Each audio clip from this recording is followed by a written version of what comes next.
Good morning. So I'm going to need those in a second. So we've been going through the book of Nehemiah. So if you got your Bibles, we're going to be in Nehemiah chapter 7 this morning, if you want to go ahead and turn there. But I want to kind of pick up from where we were last week. If you've been, or if you haven't been a part of this series and been here each week, we've been going through this story of Nehemiah, which is about this guy that God had called to help rebuild the city of Jerusalem that had been in ruins. The people had been taken away into captivity, and now they're coming back, and God calls this guy Nehemiah to help rebuild the city and rebuild specifically this wall to surround the city, to protect it. And so when we ended chapter 6, it ended with the wall being built, right? Like, we did it, you know? And it says it only took them 52 days, which seems like, I don't know how big this wall was, but seems like it was quite a task to build this massive wall around the city in 52 days, just less than a couple months. So it's like they kind of reached this point where they've just accomplished this massive task, right? Like, it says that everyone knew that God had helped them. And so it's like this moment of like celebration, this moment of worship. Everyone's pumped, everyone's excited because they're like, we did it. And I just want to ask you before we jump into chapter 7, I want to ask you, has there ever been a moment like this in your life? Like that moment of like mountaintop celebration. Maybe it was an answered prayer, just praying about something for so long, just asking God to move. Maybe it was a big accomplishment even in your own life, just something that God did through you. Or maybe it was a significant like breakthrough with a struggle or but I just want you to take a second, just think of that moment, or think of one of those moments in your life where it was like, man, this was awesome. Like God did something huge, just moment of celebration and worship. And I think these moments are important because they remind us of God's faithfulness. You know, if you look back to the beginning of the story, this idea of building this wall and doing this, like, sort of felt like a pipe dream to Nehemiah. Like, it just felt like, man, this is huge. Is this ever going to be possible? But as you get to the end, you realize, like, God did this. And it reminds us those moments that God is faithful, that he answers our prayers, that he works on our behalf. And those moments are important to reflect on that. But as we all know, those moments don't last forever, right? Like when you get to those mountaintop moments, it's like life goes on and you got to get back in the middle of it. And that's kind of where we see Nehemiah. See, it feels like going into chapter 7, it feels like we should open it up and read it, and it says, oh, and Nehemiah gathered everybody together, and they threw a big party, and they worshiped, and they celebrated. But that's not what happens in chapter 7. Instead, we see that Nehemiah, like, just gets right back to work. And I'm not saying that we should, like, never stop to celebrate, and we should just, get back to the grind. That's not what I'm saying. Like, we definitely should celebrate. But I think it's a reminder to us that there's always more work to do. Even whenever we reach those moments, there's still more to do. And we can take that really negative. Like, some of us can be really cynical, and we're like, well, what is even the point of life? Like, if we're going to accomplish stuff and then we just got to get right back to work, like, what's even the point? But I think there's a much better way to view it, and that's to recognize that even though when we reach these moments, we have to recognize that God's still not done with us, that God still has more work to do in us and through us. There's still more he wants to teach us. There's still more he wants to do. And we can't just keep relying on our past victories. We have to keep looking ahead to what God wants to do. To give you an example, whenever I graduated college, I'll tell you, this is quite an accomplishment. So I received a letter that said, hey, you have been invited to the awards ceremony. And I was like, no way, like, I got an award. How cool. And so I'm sitting in this awards ceremony, and, it's clearly like the top of the top, right? I got invited to the awards ceremony. This is a big deal. And so they're giving out these awards, and they're going through each degree program, and they get to my degree program, and they're like, we want to recognize Justin Romaine as the outstanding graduate, number 1 in his class. I was like, no way, number 1. So everyone's excited, but I knew something that no one else in the room knew. Well, maybe a few people knew, but not many people knew. I was the only one in my degree program. I was the only one that year to graduate with that degree. And then after I graduated, they cut the program. It wasn't a very popular degree, apparently. So imagine, though, if I just walk around and I'm like, I got it in my office. If you ever come to my office, I'll be like, look, it's my degree, or my outstanding graduate. But anyways, imagine if I just carried that little plaque around, and I'm like, look at this, look what I did, look what I accomplished, and I just kept doing that over and over again. Like at some point, you'd be like, dude, move on. Like we get it. You need to move on. But that's kind of the idea here, is that we can't just keep relying on past victories. We have to recognize that God still has stuff ahead of us. He still has more work that he wants to do. He's not done. And I think about that in context of our church. Like I think about all the amazing things that God has done in the last 3 years. Like think about all the people who have been saved and baptized. Think about all the people that have found community. Think about the fact that we're even in this building and that God brought us here. And that's exciting. Like that's all awesome stuff. And I think we should celebrate that stuff. But the amazing thing is that I know that God's not done. That there's still more he wants to do. And my hope, and this is something I've said, maybe not to everyone, but at least to people, I've said to my wife and to myself, I guess, a lot. But my hope for our church is not that we would just be the cool, new, trendy church in town that, oh man, in 3 years or in 5 years, like, oh man, God did so much. That's awesome. That's something to celebrate. But my hope is that we would lay such a strong foundation in our lifetime that this church would still be here 100 years from now, still impacting people in this city. That's what, there's still so much more that God wants to do. And so if you're here this morning and you're maybe thinking like, man, maybe you've had those mountaintop moments, but it's just been a while. Like it seems like it's been a long time since God's moved in your life. I just want to remind you this morning that God's not done. He still has more he wants to teach you, more he wants to do in you, more he wants to do through you. And so just keep trusting him. Let's get into Nehemiah. So he's getting right back to work. And the reason why he's getting right back to work is because for Nehemiah, his end goal was not just to rebuild a wall, right? Like it wasn't like, oh man, we did the wall. Like we finished it. Sweet, let's move on. No. Nehemiah's goal was to see the nation of Israel restored, coming back together once again to dwell as God's people. The wall was just like a small step in the process. It wasn't about the wall. It was bringing God's people back to live as his people again.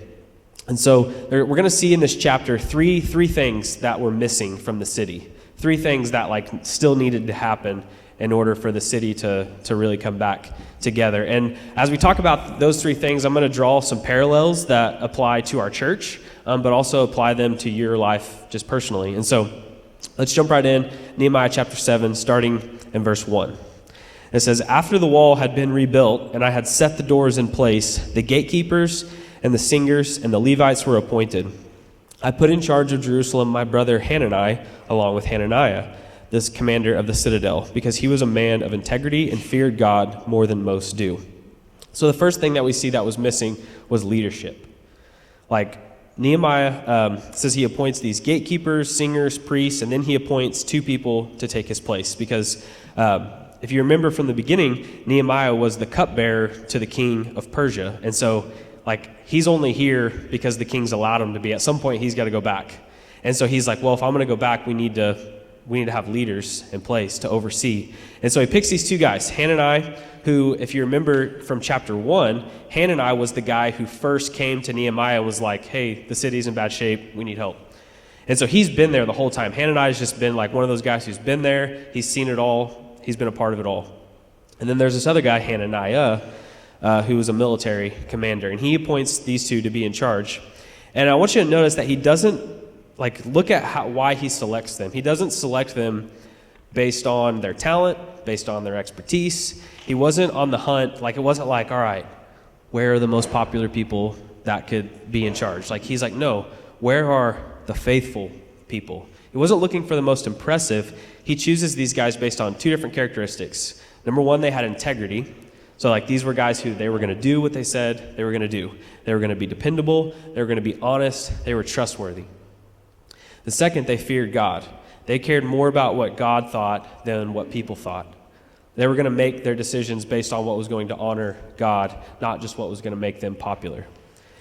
And so I think this reminds us in our life that we need leaders who are faithful. We live in a world where we get caught up in who's got the most followers, who's the most well-spoken, who's the most attractive, who's the best dressed, who's the most impressive, who's the most talented. But that's not what God is looking for. God is not looking for talented leaders. He's looking for faithful leaders.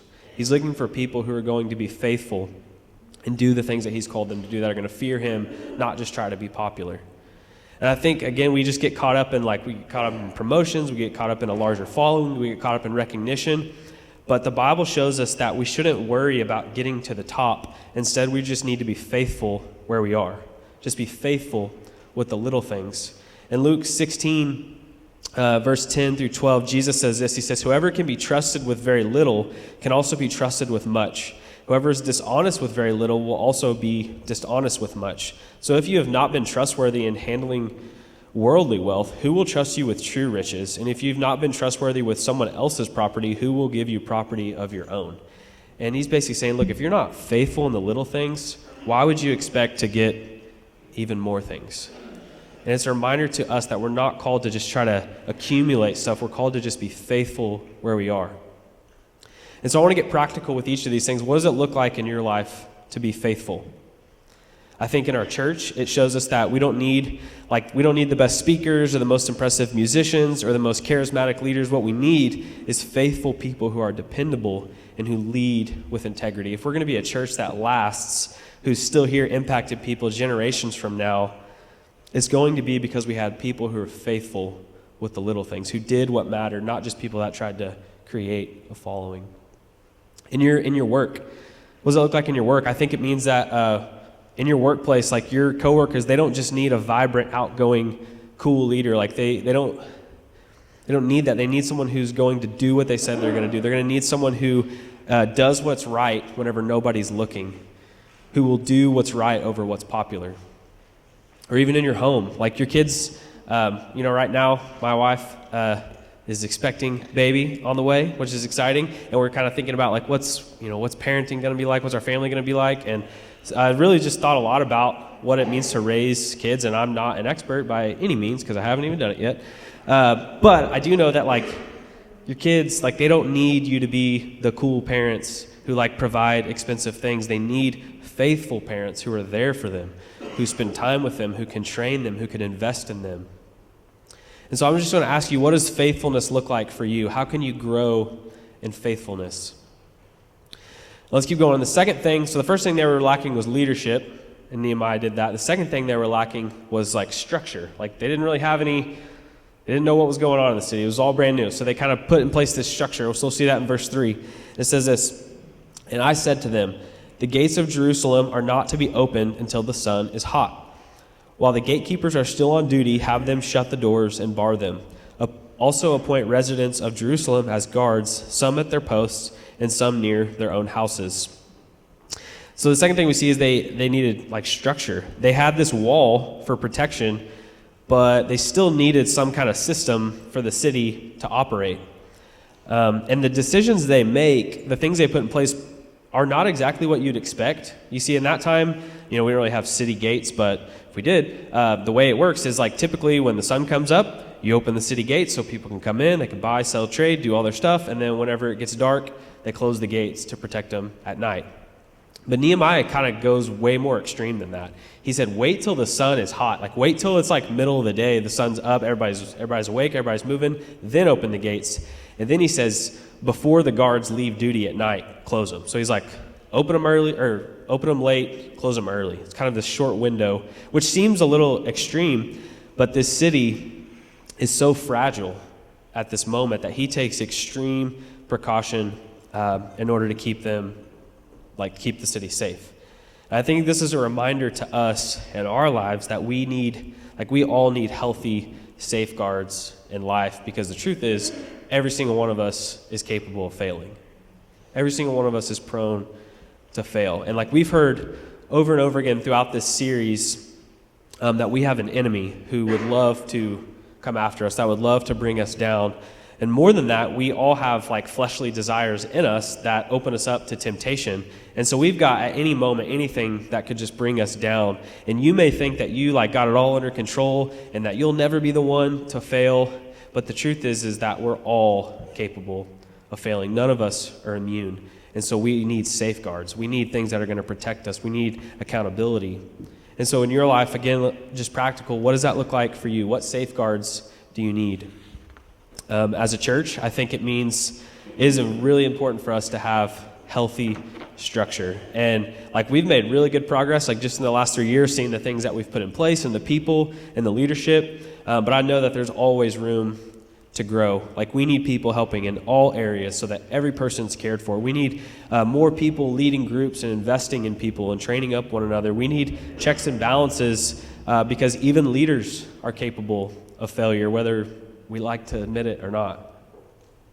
And I don't know if any of you guys have taken note or have heard much, but just in the last decade or last couple decades, there is a disturbing amount of fallout that has taken place in churches all across our nation. So many well-known pastors and churches that have just crumbled in the last 10 or 20 years.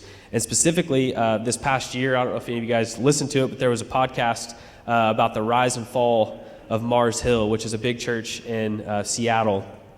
And it just goes through the story of how overnight their church just blew up and there was all these people, but then just as fast as it grew, like the whole thing collapsed. It was really sad. And a lot of people were hurt because of it.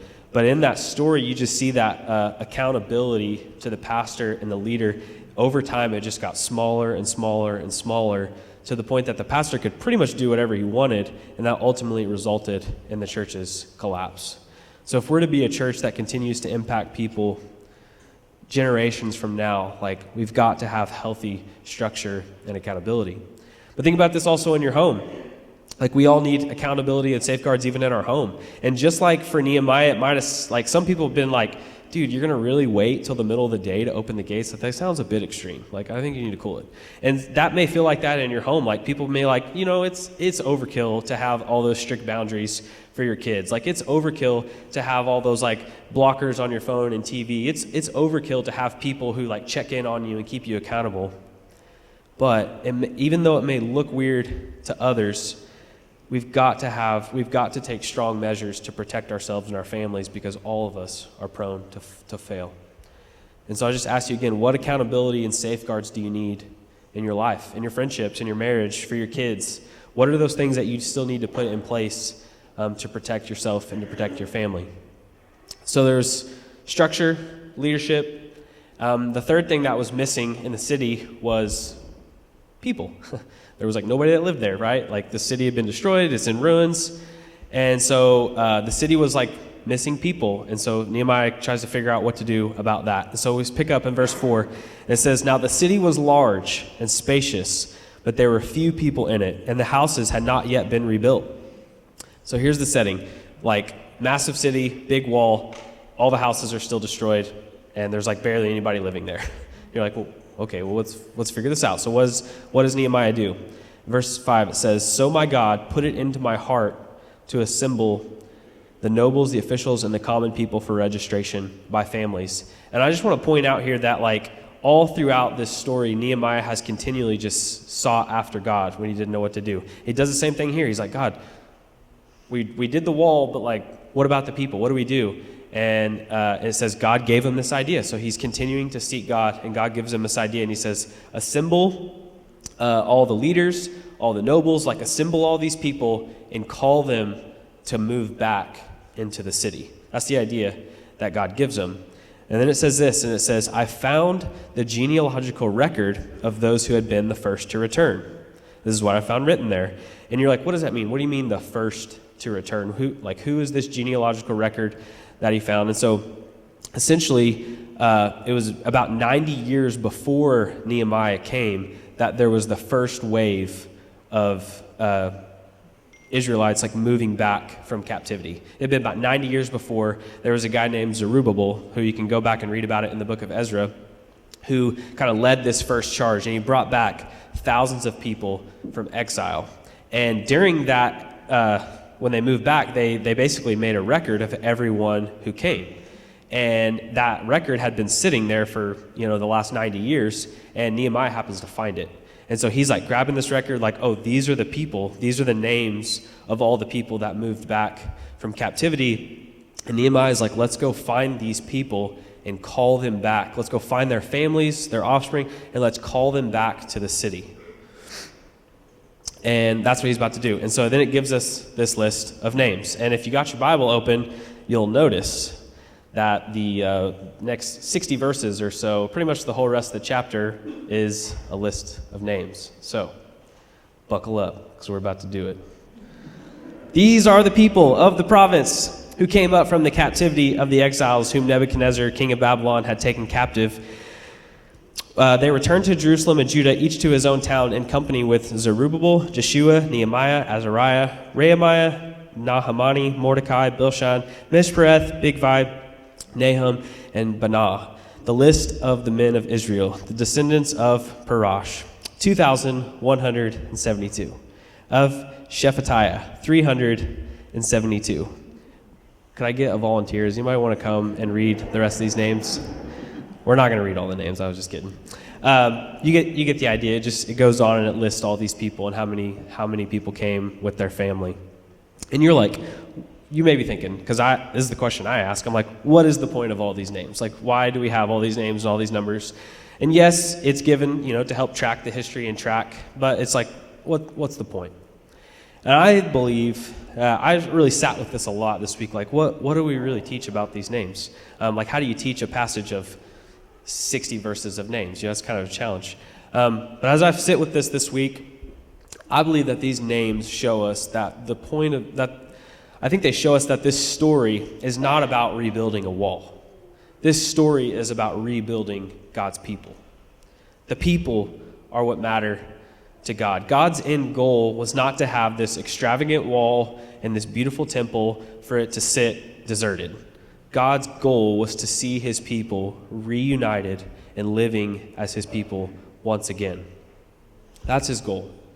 It wasn't enough that the people just escaped from captivity and are out living their own lives in their own towns. Like, God rescued them from captivity. God brought them back for a purpose, to be set apart from the world, to live as his people and be a light to all the nations around. The same way that he saved you and I for a purpose.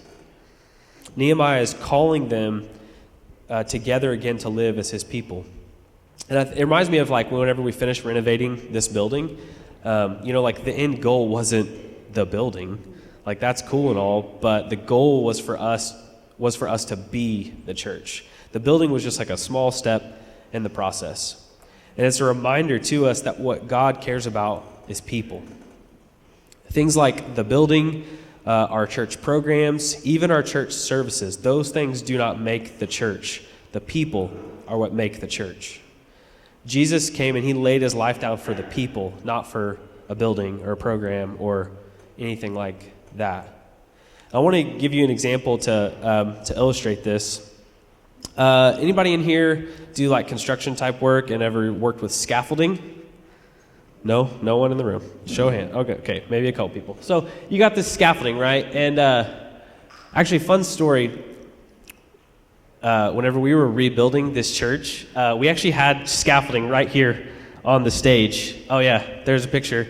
That is myself, and then Chris Courier hanging off the side, and then that's my wife actually at the very top, all the way at the ceiling, changing those there light bulbs, which we've never actually used those light bulbs since we moved in, so it was apparently very important that we did that.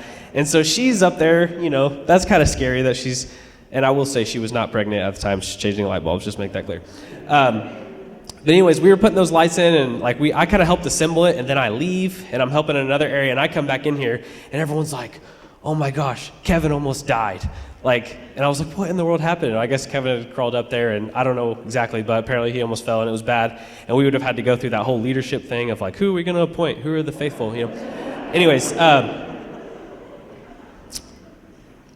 scaffolding. That was irrelevant to the point. So the thing about scaffolding is you use it to what? You build up the scaffolding in order to build up the building, right? And then once the building is finished, you take down the scaffolding. See, the scaffolding is just a temporary tool to help construct the building. And I think it's very same in the way that we do church. Our building, our programs, our services, the thing that we do as a church are really just the scaffolding to help construct the people, to help build up the people. It's just a temporary tool. Those things that we do, they're scaffolding, but the people, they're the church. They're the thing that lasts. They're the thing that matters. And I think sometimes we get way too focused on the scaffolding, the thing that's temporary, the thing that's just a tool. And we're like, man, would you look at that scaffolding? Like, that scaffolding looks so good. Like, they did such a good job on the scaffolding. Or we're like, man, Pastor, amazing scaffolding today. Like, that was fantastic scaffolding. Or like, man, did you hear the scaffolding today? The scaffolding sounded so good, right? Like, those things are good. They're important. They're a tool. But what God cares about is people. And so let's get practical with this. What does that mean for us? I think it means that our main focus as a church has to be on developing community and loving people, because that's what matters to God. Attending a service, that's great. Being involved in programs, hearing a good message, all those things are good, but what we really need at the end of the day is community. We need people who are going to be there for us when the bottom falls out of life. We need people who are going to love you even whenever you fail, even whenever you fall. They're going to be there to pick you back up. You need people who are going to rejoice when you rejoice during the good times. I heard there's two stories I heard this week that I think illustrate this really well. The first is I heard this story about a guy who was leading an AA group during COVID. It's like Alcoholics Anonymous. And of course, whenever COVID started, nobody was meeting in person, and everything happened on Zoom. And so this guy who's leading the AA group, he's like, well, I guess we'll do our group over Zoom. And so every week they did these Zoom calls and checked in with everyone. And he said for a while it seemed like everything was going really well. Like, you know, they were checking in on each other, they were keeping each other accountable, everything was good. But then after a while, it seemed like every person just started to drop like flies. Like, just relapse after relapse after relapse. Everyone, like, it just wasn't working. And they're like, what is happening? And when he was asked, like, what happened, he goes, well, there's one problem with Zoom. You can't smell over Zoom. See, when they met in person, if one person had been drinking, they could smell it on them. They could smell their clothes, smell it on their breath. They knew, and they could call them out and keep them accountable and get them help. But on Zoom, everybody was just, like, acting like they were doing good all the while they were still drinking, and all of a sudden it broke them and they were all relapsing. What was the point of this story? It's that we need people close enough to smell us. Like, we need people close enough to know what's going on and that are going to be there to help us. The surface level interaction, that's good and all to have that, but at the end of the day, we need people who are close enough to be there for us.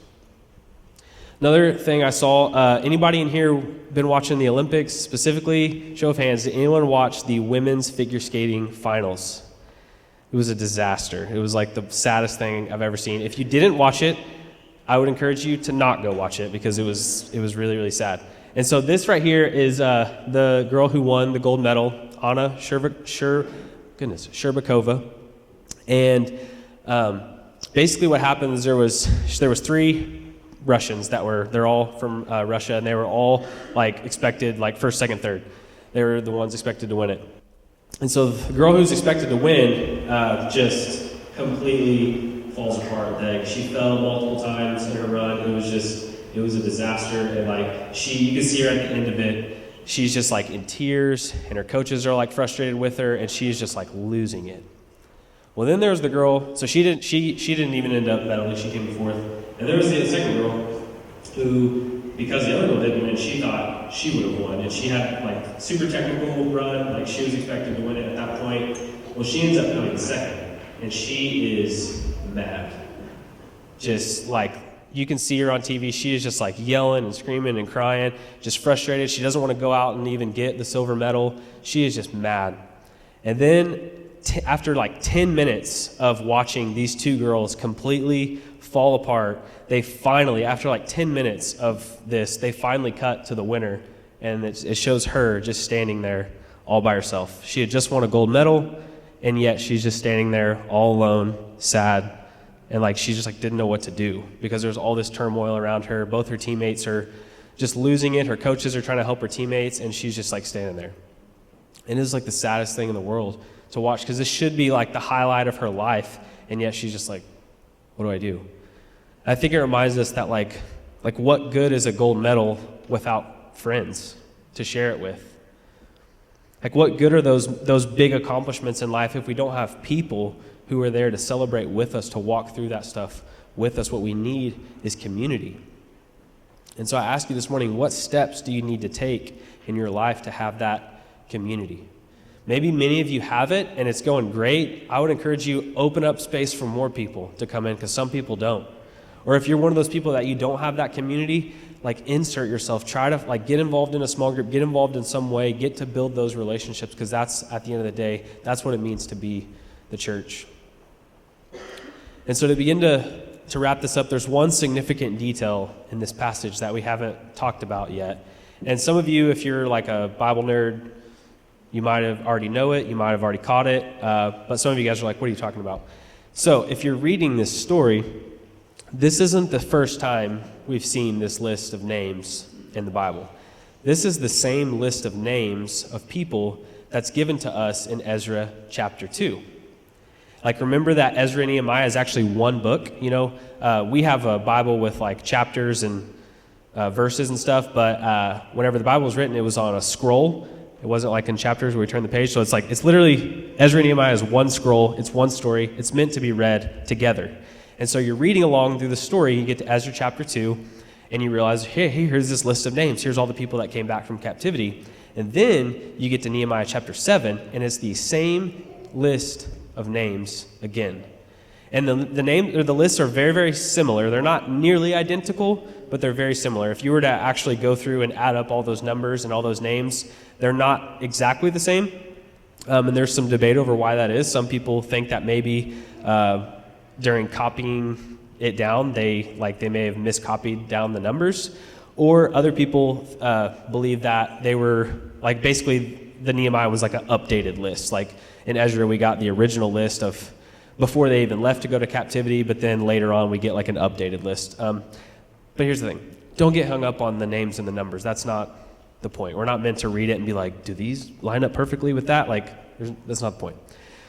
There's a reason that Ezra, the writer of this, gives us this list a second time. And you go, well, why? Why would he take the time to retell 60 verses of names and numbers? That seems like a bit excessive. Like, why do we need to read that again? What's the point? And so to help you understand this, whenever the Bible was written, again, it wasn't written, the authors didn't write it in chapters. They didn't have chapters to break it up. They just wrote these big, long stories. And at the same time, whenever they were originally written, the people didn't, like, it wasn't like they had their iPhone and they could pull out and have the Bible app in front of them and be able to access it anywhere all the time. Most of the time when people heard Scripture, it was read aloud in a group setting to them.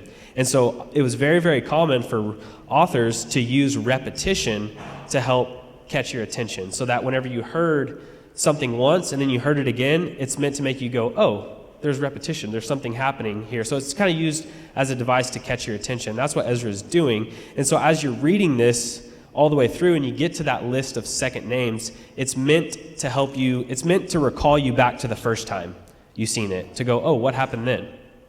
Well, let me tell you what happened then. Essentially, the people came together once before. Again, Zerubbabel leads all these people back. They gather together. It gives them this list of names. That time, instead of rebuilding a wall, they rebuilt the temple. And just like Nehemiah, who faced all this opposition, Zerubbabel faced opposition, and they ended up rebuilding the temple. And so it's almost like a retelling of the story. But the first time, even though they rebuilt the temple, they ultimately failed at the actual mission, which was rebuild God's people. Even though they completed the temple, they continued to live in sin. They didn't do what God called them to do. They failed because they just kept running back to their sin over and over again.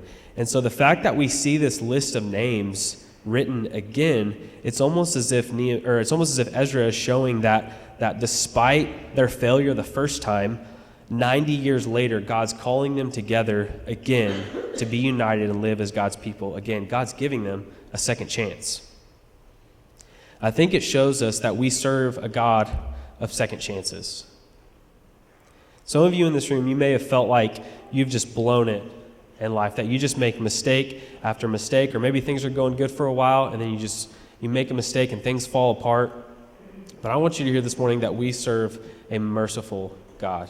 We serve a God of second chances, that despite our flaws, despite our failure, he continues to extend his grace and his mercy to us. And spoiler alert, next week we're going to see that they fail again. You see, not to get into it too much because I don't want to steal Kevin's whole message from next week, but when you get to the end of the book of Nehemiah, you see that they fail again. But the point of Nehemiah, the point of this book, is not it's not a story about a guy building a wall. It's a story about God's mercy despite our failure. You see, when you get to the end and you're like, what, they fail? Why is that? It's meant to point you forward in the story to the fact that one day there's going to be someone who comes who won't fail, and that's Jesus.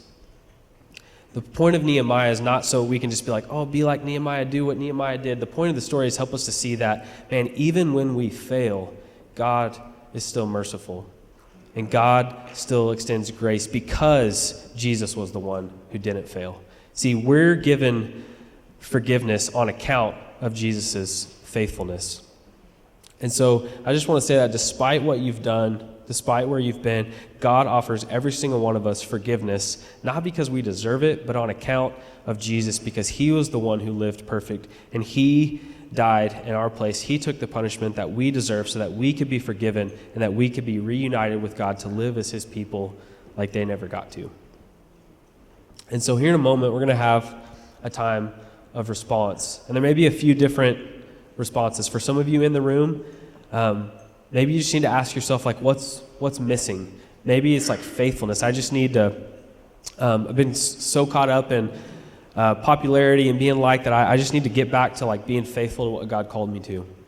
Or maybe for others of you, there's some safeguards you just need to put in place in your life. Maybe for others, it's just community. You need people who are going to be there and love you. And so I ask you, which one of these things is missing? Use this time to pray about that, talk to God about that. But there may be some of you in here that you just need a second chance. You've just fallen apart, blown it again and again. I just want you to know that Jesus loves to give us second chances, and that through faith in him, that he will wash away our sins. He'll wash away all the things that we've done, and he'll give us a fresh start, blank slate. And so if you're here and you've never given your life to Christ, you've never surrendered to him, I just want you to know that you have an opportunity this morning to just run to him, and he will forgive you and just accept you with open arms. And we would love to talk with you about that. If you're here and you just have questions or would like to talk to a pastor about what it means to follow Jesus, we'll have a couple pastors in the back of the room, and we'll also be back there for anyone who just needs prayer. But at this time, I want to just pray and then give you guys some time to respond, however it is that God leads you to. So God, we thank you so much for this opportunity again that we have to be together, to hear your word, to worship you. And God, I pray that as we heard in this story this morning, I pray that we would not be focused on the scaffolding or the things that are not important or the things that may seem important in the moment, but I gotta pray that we would focus on really being the church, being your people. And I gotta pray that you would just give us faithful leaders, faithful people that are gonna be here and be dependable. I pray that you give us structure. I pray that you'd give us community. That at the end of the day, when we leave here, that we wouldn't talk about how good the music was or how encouraging the message was. I pray that at the end of the day, we would leave here with people that love us and that care about us, because that's what it means to be the church. And so, God, would you just fill this place with love, fill it with community. And God, I pray that if there's anyone here that doesn't know you, that maybe just feels like they've just failed again and again and again, I pray that you would let them know that you offer them grace, you offer them mercy, you offer them forgiveness and a second chance. And I pray that you give them the boldness to just reach out and accept that, not to keep running and trying to do things on their own, but that they would just trust you and give their life to you and experience the grace that you have to offer. So God, use this time, help us to be obedient to you in whatever way you've called each and every one of us to. And we love you. We ask all this in your name. Amen.